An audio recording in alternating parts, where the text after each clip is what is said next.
வேலைடா கூப்பிட்டுருக்காங்க? என்ன வேலைக்குன்னு தெரியும். எப்பரா போவேன்? இன்டர்வியூலாம் முடிஞ்சிச்சா? சவுண்ட் ஆஃபீஸ் கேட்கல. இன்டர்வியூ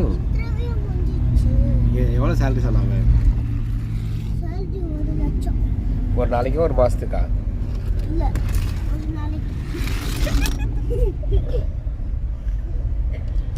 நீ என்ன படிச்சிருக்க? என்ன படிச்சிருக்கேன்னா ஸ்ரீகிருஷ்ணே படிச்சிருக்கியாடா நீ?